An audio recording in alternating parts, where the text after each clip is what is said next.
Hi guys, sorry to interrupt your viewing, but please subscribe to the channel and like this video. Thank you.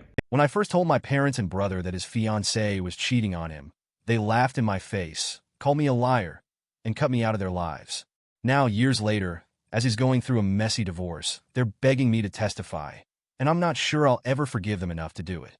I never wanted to be the person to ruin someone's happiness, especially my brother's.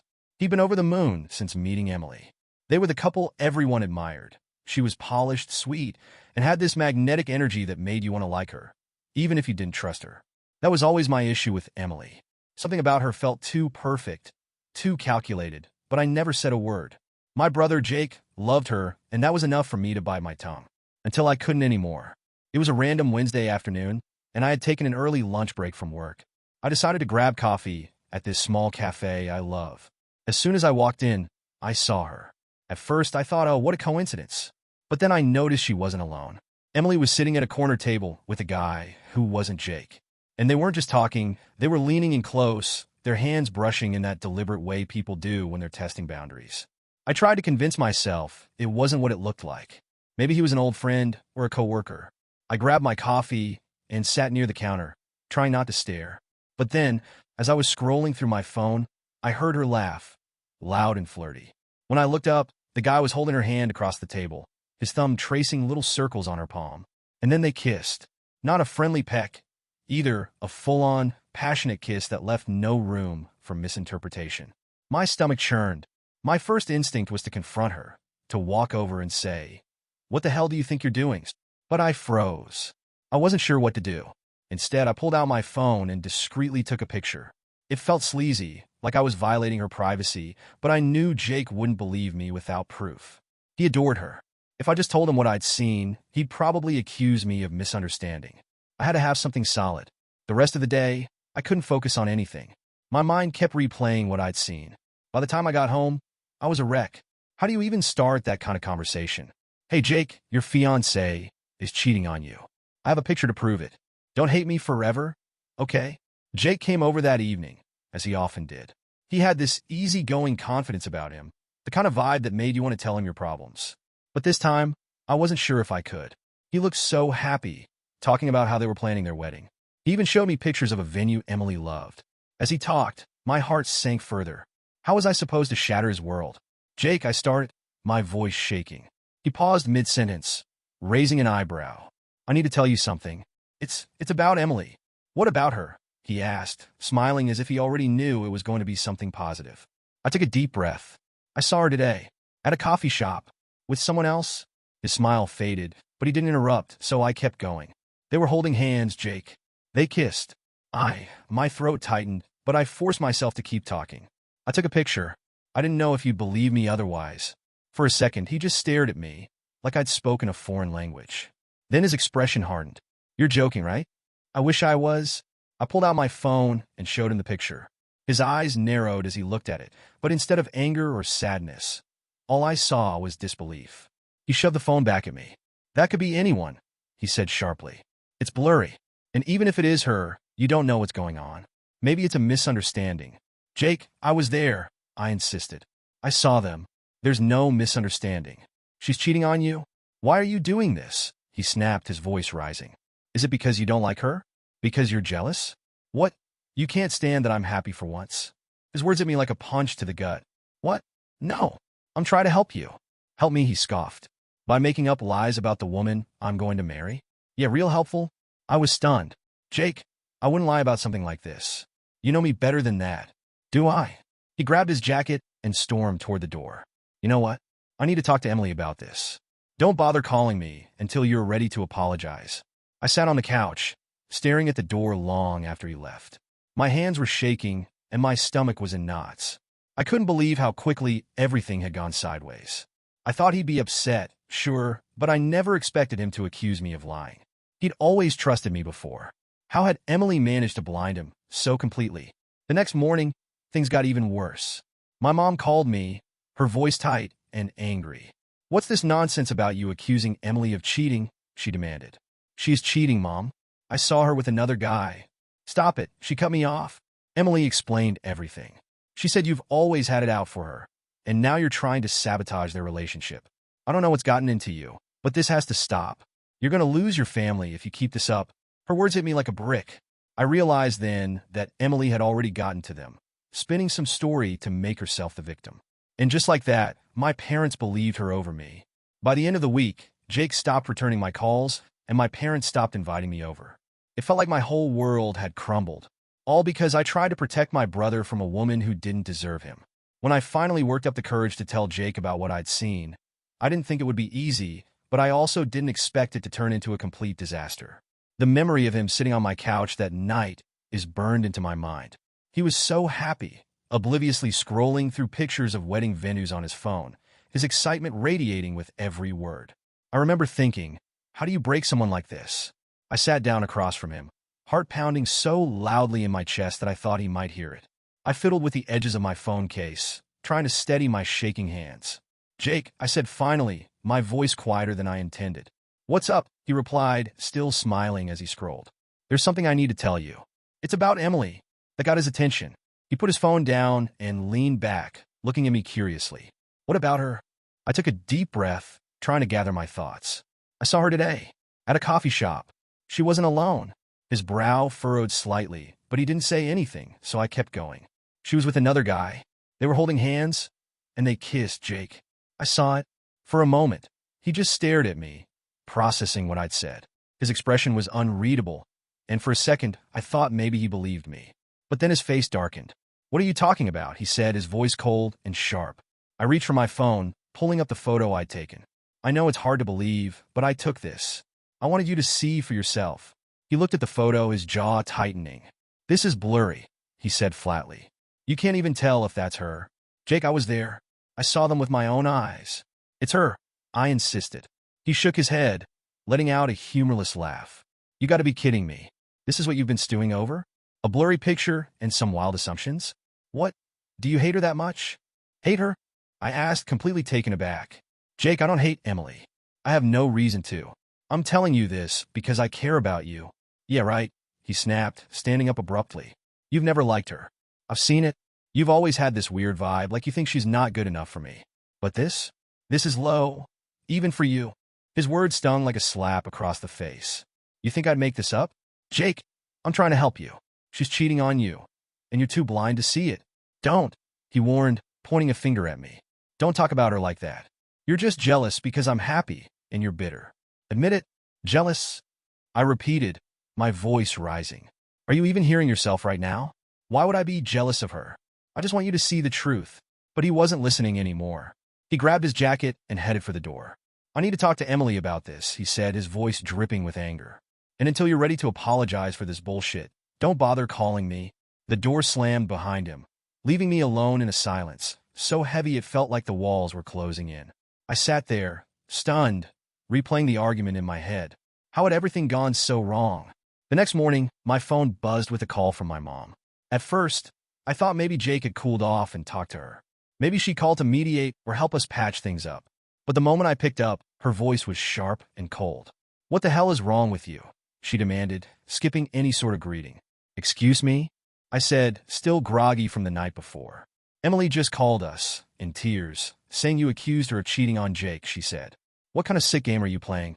"It's not a game," I said, sitting up straighter. "She is cheating, Mom. I saw her with another guy. I have proof." "Proof," she repeated with a scoff. "Emily told us you've had it out for her since day one. She said you've been cold to her, and now you're trying to sabotage their relationship because you can't stand to see Jake happy." "That's not true," I protested. "I don't know what she told you, but I swear I'm not lying. Why would I make this up?"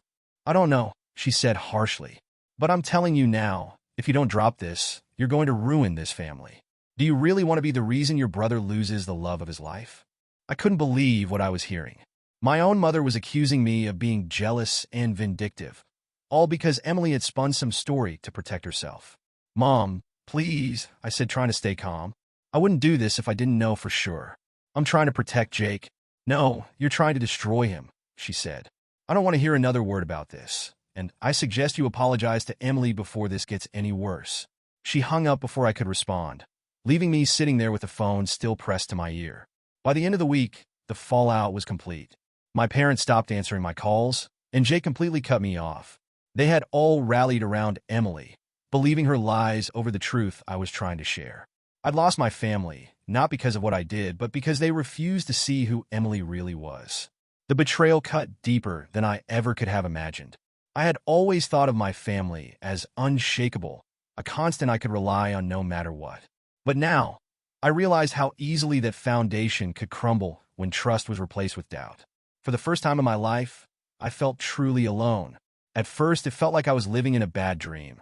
I kept expecting my phone to buzz with an apology, maybe from Jake, saying he'd finally come to his senses, or from my mom, telling me they'd realized I wasn't lying. But that call never came. Days turned into weeks, and weeks into months, and the silence from my family was deafening. The first month was the hardest. Every day, I'd replay the argument in my head, wondering where it had all gone wrong. Should I have handled it differently? Maybe I could have softened the blow, approached it in a less confrontational way. But no matter how many ways I tried to twist it, the core of the issue remained. I told the truth, and they refused to believe me. That wasn't something I could change. The weight of their rejection hit me in unexpected ways.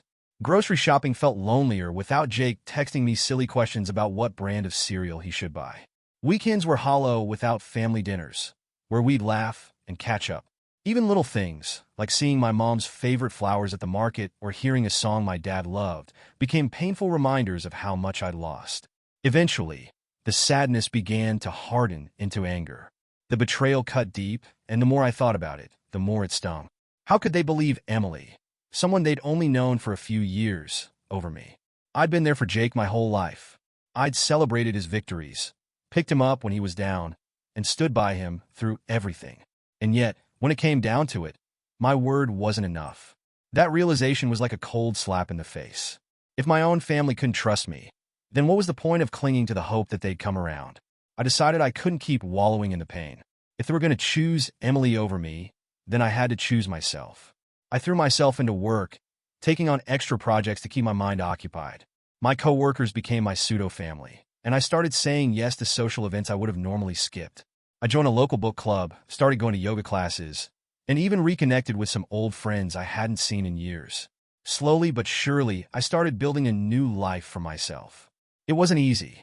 There were nights when I'd come home, utterly drained, and the loneliness would creep back in. Sometimes, I'd scroll through my phone, hovering over Jake's number, debating whether to call him. But then I'd remember the way he looked at me that night, his face twisted in anger, and I'd put the phone down. I couldn't be the one to fix this. Not this time. Every now and then, I'd hear snippets about Jake and Emily through mutual friends or social media. Their life looked perfect, or at least that's how they made it seem. Vacation photos in tropical locations, smiling selfies at fancy restaurants, and heartfelt captions about how lucky they were to have found each other. It was like they were living in a rom-com while I was still stuck in the wreckage they'd left behind. It wasn't just the photos, though. Friends would casually mention how happy Jake seemed, how he and Emily were the big couple at every event. At first, hearing that hurt. It felt like a slap in the face, proof that they were thriving while I was still piecing myself back together. But deep down, I couldn't shake the feeling that it was all a facade. I knew what I saw. Emily wasn't the loyal, doting partner she pretended to be. If she'd cheated once, she'd do it again. It was only a matter of time. Part of me wanted to believe that karma would catch up with her, that the truth would eventually come out. But another part of me didn't want to care anymore. The turning point came about 6 months after the fallout. One day, I was scrolling through Instagram and came across a post from a mutual friend. It was a group photo from a wedding, and there in the background was Emily. But she wasn't standing with Jake. She was off to the side, talking to some guy I didn't recognize. Her body language was the same as it had been in that coffee shop. Leaning in close, laughing, touching his arm. For a split second, I felt vindicated. See? I wasn't crazy. But then, just as quickly, the old anger bubbled up. It didn't matter that I'd been right. My family had chosen her, and nothing I did now would change that. That night, as I sat on my couch, staring at that photo, I realized something important. I couldn't keep living my life waiting for them to see the truth. I had to let go of the anger, the sadness, and the hope that they'd come around. If they couldn't see who Emily really was, that was on them, not me. From that point on, I focused on myself. I traveled more, started dating again, and poured my energy into the things that made me happy. I stopped checking their social media and asked friends not to bring them up around me. It wasn't about shutting them out. It was about protecting my peace. Life without them wasn't what I'd imagined, but it was mine. And for the first time in months, that felt like enough. It had been 2 long, quiet years since I last spoke to my brother. 2 years of no calls, no texts, and no awkward family gatherings to force us into the same room. I had gotten used to the silence, convincing myself I didn't need them. But the truth was it still stung. Every now and then, I'd catch myself wondering how Jake was doing, if he ever thought about me, if he regretted cutting me out. So, when my phone buzzed one evening and his name flashed on the screen, I froze. My heart pounded as I stared at it, debating whether to answer. What could he possibly want after all this time? Against my better judgment, I picked up. "Hey," I said cautiously, the word feeling foreign as it left my mouth. "Hey, it's been a while," he replied, his tone light and casual, like no time had passed. I waited, expecting him to dive into some sort of apology, but it never came.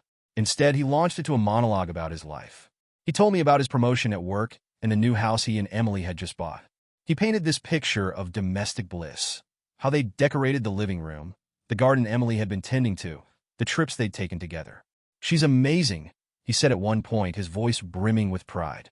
"Honestly, the best thing that ever happened to me. I don't know how I got so lucky." Every word was like a twist of a knife. I clenched my jaw, forcing myself to stay quiet. What could I say? That he wasn't lucky? That he was blind? That the woman he was gushing about had betrayed him? Not once, but likely multiple times? He wouldn't believe me now any more than he had back then. "That's great, Jake," I said finally, my voice as neutral as I could manage. "Yeah," he said, oblivious to my tone. "We should catch up soon. It's been too long." I muttered something about being busy and ended the call as quickly as I could. Once it was over, I sat there staring at my phone, a swirl of emotions threatening to overwhelm me. Anger, frustration, sadness, it all came rushing back. That call stayed with me for days.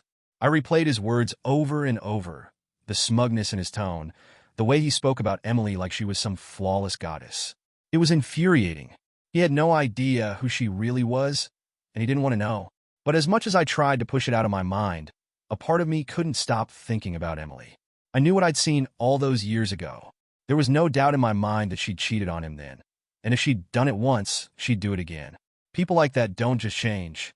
I didn't want to obsess over it, but curiosity got the better of me.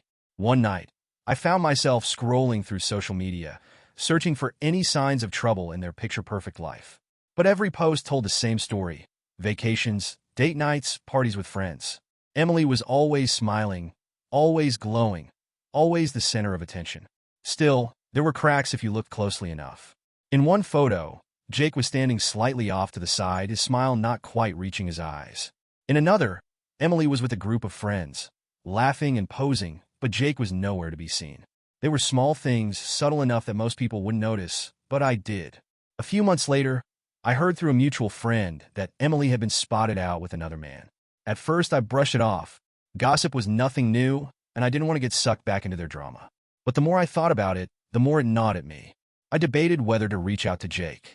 Maybe this was my chance to warn him again, to try and repair the damage between us.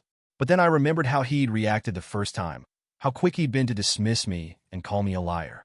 Instead, I decided to dig a little deeper. I wasn't trying to cause trouble. I just wanted to know if my instincts were right. I started paying closer attention to Emily's social media, looking for patterns, inconsistencies, anything that didn't add up. It didn't take long to find them. There were gaps in her posts, times when she'd disappear for days without any mention of Jake. Then there were the photos she did post, where she'd tag friends but not him. And the captions, vague, cryptic quotes about living your truth and following your heart. It all seemed too calculated, too deliberate. One night, I stumbled across something that all but confirmed my suspicions. A friend of a friend had posted a group photo from a party, and there was Emily, cozying up to a man I didn't recognize. She wasn't doing anything overtly incriminating, but her body language said it all. The way she leaned into him, the way his hand rested on her waist. It was exactly like what I'd seen at the coffee shop all those years ago. I didn't know what to do with this information. Part of me wanted to confront her directly, to force her to come clean. Another part of me wanted to send the photo to Jake, to make him see the truth.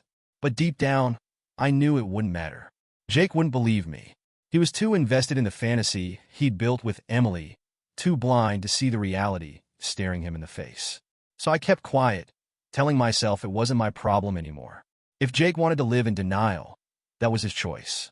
But the cracks in their perfect life were growing, and I couldn't help but wonder how long it would be before the whole thing came crashing down.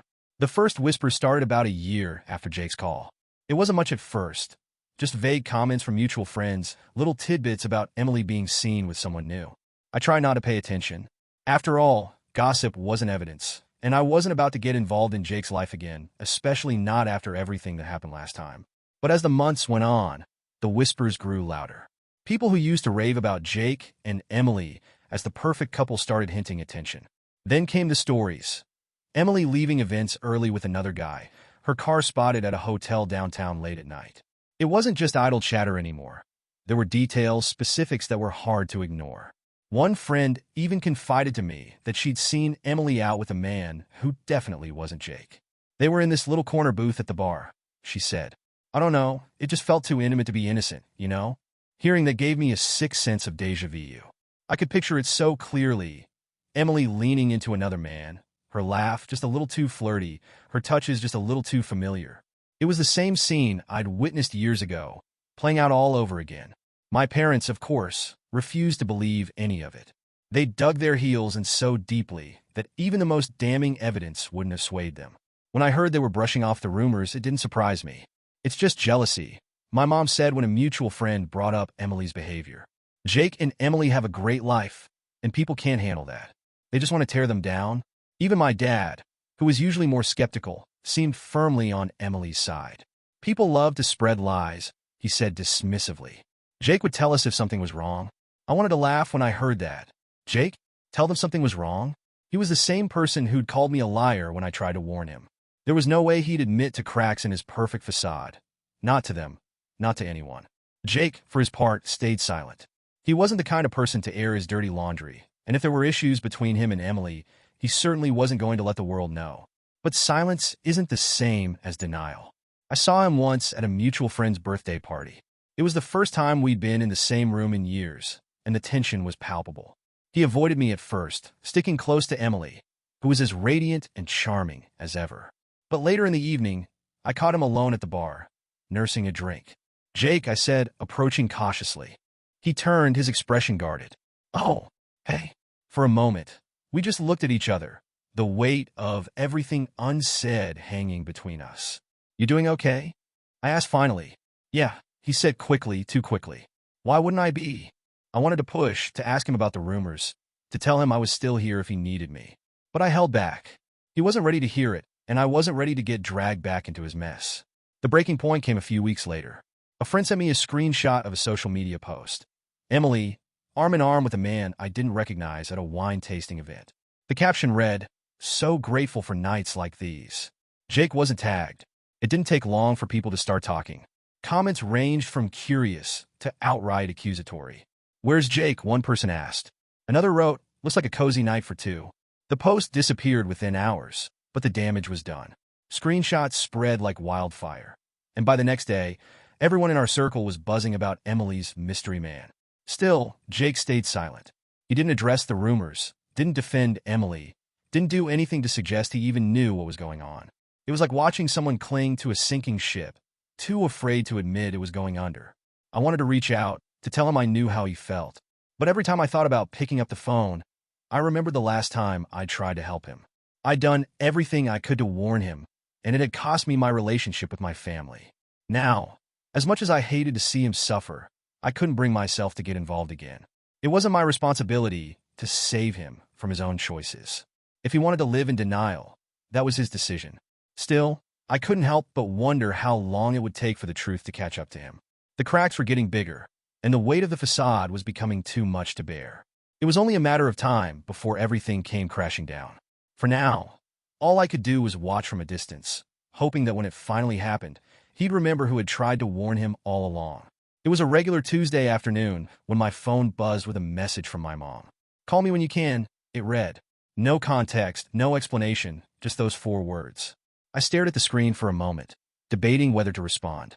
It wasn't unusual for her to reach out like this, but the vagueness made me uneasy. I decided to ignore it for the time being. I wasn't ready to dive back into whatever drama they were tangled in, especially if it involved Jake or Emily. But then, just as I was about to put my phone down, it rang. My mom's name flashed on the screen, and a knot tightened in my stomach. Reluctantly, I answered, "Hello." Her voice was shaky, a mix of urgency and panic. "It's about your brother," she said, skipping any sort of pleasantries. I froze. "What about him?" There was a pause on the other end, like she was trying to figure out how to say it. "It's Emily," she said finally. "He found things. Messages. Receipts. It's bad." She went on to explain that Jake had discovered text messages on Emily's phone. Explicit messages, conversations with someone else that left no room for misinterpretation. There were also receipts for hotel stays, perfectly timed to match the days she claimed to be out with friends or working late. "He's devastated," my mom said, her voice cracking. "He doesn't know what to do. And your dad and we don't know how to help him." I leaned back in my chair, the weight of her words sinking in. Part of me felt vindicated. Finally, the truth is out. Finally, they see what I saw all those years ago. But that satisfaction was overshadowed by something heavier. Anger. Not at Jake, not even at Emily, but at my parents. "Why are you telling me this?" I asked, my tone sharper than I intended. "Because he needs you," she said. "We all need you. He's not talking to us. Not really. He's shutting down, and I thought maybe you could get through to him." I couldn't help but laugh, a bitter, humorless laugh. "You want me to help him? After everything? After you all cut me off and call me a liar?" There was silence on the other end, followed by a hesitant, "I know we didn't handle things well back then." "Didn't handle things well? You believed her over me. You chose her over your own daughter. And now that it's all falling apart, you want me to swoop in and fix it?" "Please," she said quietly. "This isn't about the past. It's about your brother. He needs you, and I don't know what else to do." Against my better judgment, I agreed to come over. Not for my mom, not for my dad, but for Jake. As much as he'd hurt me, as much as I wanted to stay out of their mess, I couldn't ignore the part of me that still cared about him. When I arrived at my parents' house, the atmosphere was tense. My mom greeted me at the door, her face pale and drawn. She hugged me tightly, but I didn't return it. I wasn't ready for that yet. Jake was in the living room, sitting on the couch with his head in his hands. He looked like a man who'd been hit by a truck, disheveled, defeated, completely drained. For a moment, I hesitated. This wasn't the confident, smug brother who'd bragged about his perfect life a year ago. This was someone broken. "Jake," I said softly, stepping into the room. He looked up, his eyes bloodshot and hollow. "Hey," he said weakly. I sat down across from him, unsure where to start. "Mom told me what happened," I said carefully. He nodded, running a hand through his hair. "It's all true," he said. "Everything you said, everything I didn't want to believe. You were right." Hearing those words should have felt satisfying, but they didn't. Instead, they left me feeling empty. For the next hour, Jake told me everything. How he'd found the messages by accident when Emily left her phone unlocked. How he confronted her, only for her to deny it until he showed her the receipts he'd found in her email. How she tried to turn it around on him, accusing him of being controlling and paranoid. "She said it was my fault," he said bitterly. "That I made her feel neglected. Can you believe that? After everything I've done for her?" I didn't know what to say. Part of me wanted to comfort him, to tell him it wasn't his fault. But another part of me was still so angry. At him, at our parents, at the entire situation. "Why didn't you believe me?" I asked finally. He looked down ashamed. "I don't know," he admitted. "I guess. I didn't want to believe it. I wanted to think she was perfect. That I'd finally found someone who wouldn't let me down." I nodded, my emotions warring within me. I wanted to scream at him for how he'd treated me, but I also wanted to hug him and tell him it would be okay. My parents hovered awkwardly in the background, clearly unsure how to handle the situation. At one point, my mom tried to pull me aside. "Thank you for coming," she said. I shook my head. "Don't thank me. I'm not doing this for you." She nodded, tears in her eyes. "I just hope maybe we can start to fix things. As a family." Her words hit a nerve. I wasn't ready to forgive them. Not yet. Maybe not ever. But as I looked at Jake, I realized that this wasn't about forgiveness or fixing the past. It was about helping my brother get through the mess he was in now. For the first time in years, I felt like I had the upper hand. They needed me. And for once, I wasn't the one begging for their attention. The irony wasn't lost on me. But even as I stood there, surrounded by the family that had abandoned me, I couldn't help but wonder, was this the start of something new? Or just another chapter in the cycle of betrayal and hurt? Only time would tell. The air felt heavy as I stood in front of my parents' house for the first time in years. I hesitated, my hand hovering over the doorknob. So many memories rushed back. Good ones, bad ones, and the ones I'd tried to forget. The last time I'd been here, they had all turned their backs on me. Now they wanted me here, needed me here. It was a strange, bitter feeling. My mom opened the door before I could knock, her face lighting up with relief. "You're here," she said, pulling me into a tight hug before I could protest. "Yeah," I said stiffly, not returning the embrace. She let go, stepping back to look at me. "You look good," she said, though her voice was thick with guilt. "We've missed you." I didn't reply. Instead, I stepped past her into the house. It felt the same and yet completely different. The furniture was in the same place. The pictures on the walls hadn't changed, but the warmth I used to associate with this place was gone. My dad was sitting in his armchair, staring down at his hands. He glanced up when I walked in, his expression a mix of shame and discomfort. "Hi," he said, his voice gruff. "Hi," I replied, not bothering to hide the edge in my tone. And then there was Jake. He was sitting on the couch, hunched over, his head resting in his hands.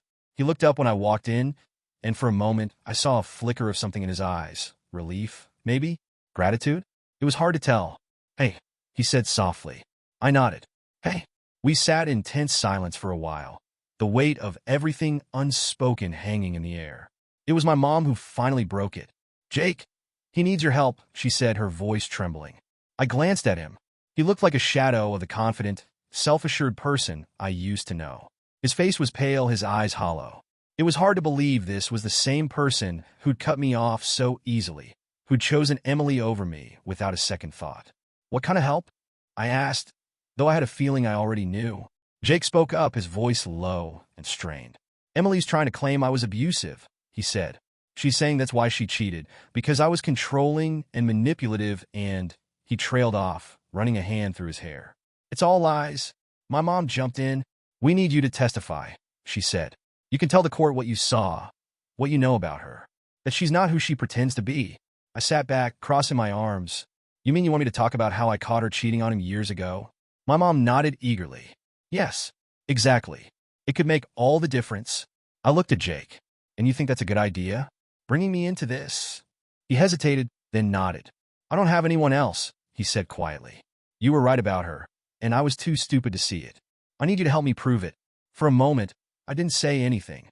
I just stared at him, trying to process the surrealness of the situation. The last time I tried to help him, it had cost me everything. And now, here they were asking me to do it again. I stood up, pacing the room as I tried to sort through my thoughts. "You all turned your backs on me," I said, my voice shaking with anger. "You believe her lies over me. You called me a liar, a jealous, bitter sister who couldn't stand to see her brother happy. And now what? You want me to fix this for you?" My mom started to say something, but I cut her off. "Do you have any idea how much that hurt? How much it cost me to lose my family because I told the truth?" "We know we were wrong," my dad said finally, his voice gruff. "We should have believed you. We made a mistake." "A mistake?" I repeated, laughing bitterly. "You made a choice. You chose her over me. All of you did." Jake looked up at me, his expression desperate. "I'm sorry," he said. "I was an idiot, and I'm so sorry. But please, I'm asking you to help me now. I can't do this without you." For a moment, I felt a flicker of satisfaction. They needed me now. The tables had turned, and for once, I was the one with the power. But that satisfaction was quickly overshadowed by something heavier, doubt. Could I really trust them again? Could I risk putting myself out there, knowing how quickly they'd turned on me before? "I need to think about it," I said finally. The tension in the room was palpable. My mom looked like she was about to cry. My dad just looked uncomfortable, and Jake looked like he was barely holding himself together. "Take all the time you need," my mom said quickly. I nodded, grabbing my bag and heading for the door. "I'll let you know." As I walked out of my car, I couldn't help but feel conflicted. A part of me wanted to help Jake, to prove Emily was the liar I'd always known her to be. But another part of me wasn't sure if I could go through all of this again. The scars from their betrayal were still fresh, and I wasn't sure if I was ready to put myself on the line for people who had abandoned me when I needed them most. For the first time in years, I had the upper hand, but with that power came a choice that could either rebuild the fragile ties between us or shatter them completely. And I wasn't sure which one I wanted more. For the first time in a long time, I felt like the ball was in my court. They needed me, my mom, my dad, my brother, and there was something undeniably satisfying about that. But as I drove home after that tense meeting in my parents' house, the satisfaction began to fade. It was quickly replaced by a familiar heaviness, the weight of all the emotions I'd buried since the day they cut me out. When I got home, I kicked off my shoes and sank onto the couch, staring blankly at the wall. Their pleas replayed in my mind.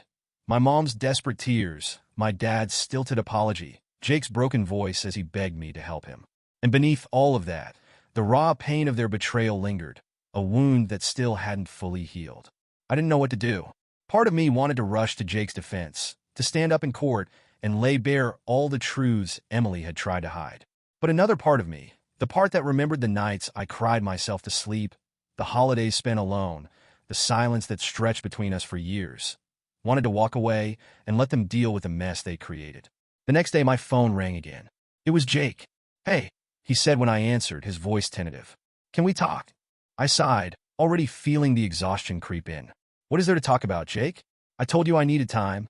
"I know," he said quickly. I wanted to say I'm sorry. For everything.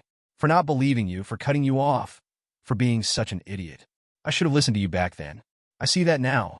His words hung in the air, and for a moment, I didn't know how to respond. It was the apology I'd wanted for years, the acknowledgement of everything I'd gone through. But it didn't feel as satisfying as I thought it would. "I appreciate that," I said finally.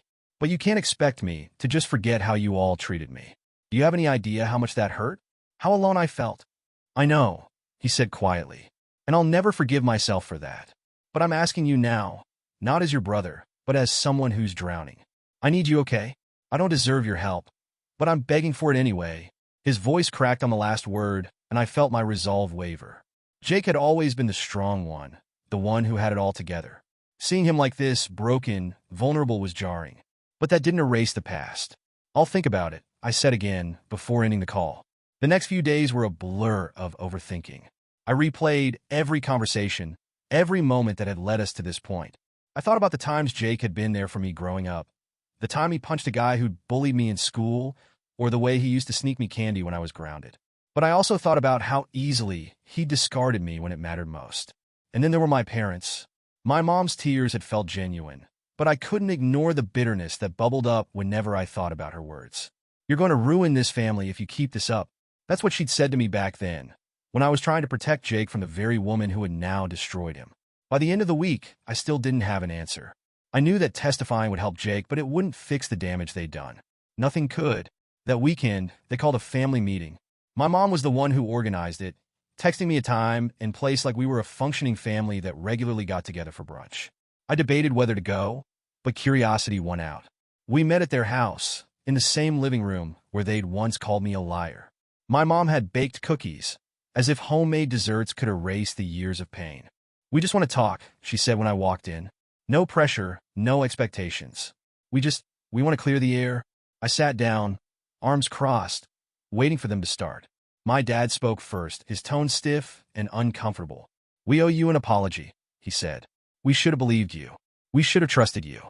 I'm sorry. It was the first time I'd ever heard him admit to being wrong, and it caught me off guard. But it wasn't enough.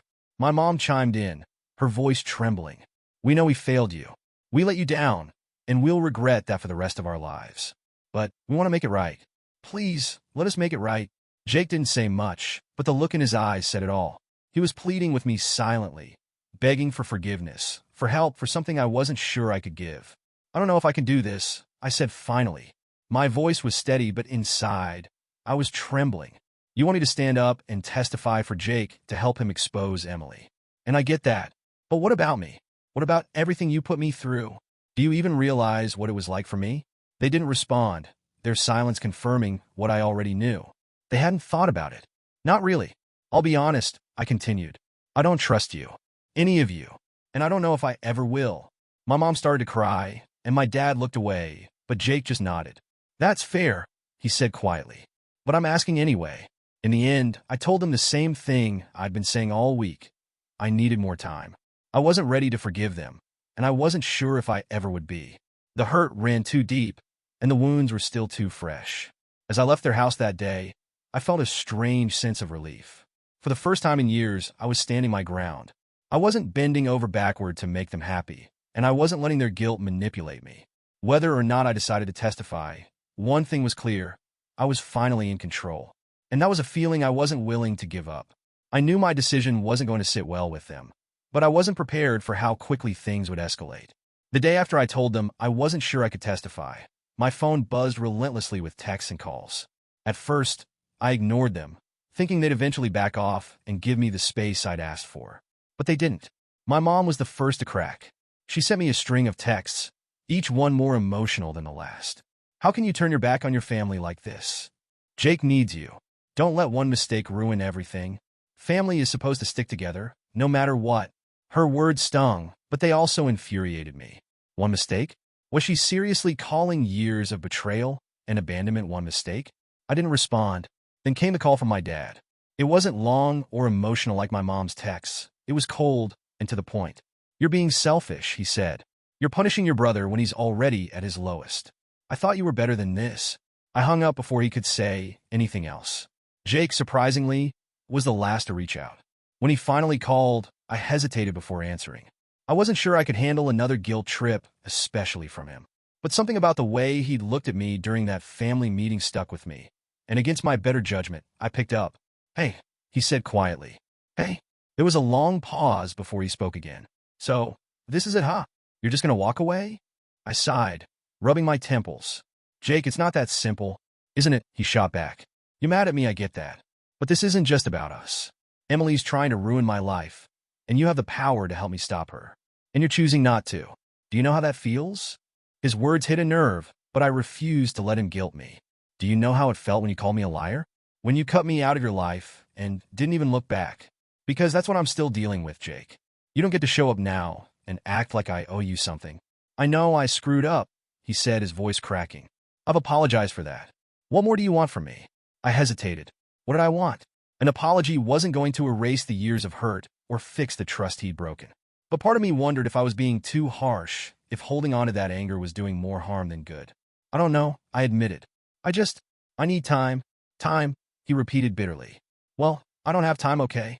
The divorce hearing is in 2 weeks, and I need to know if you're going to help me or not.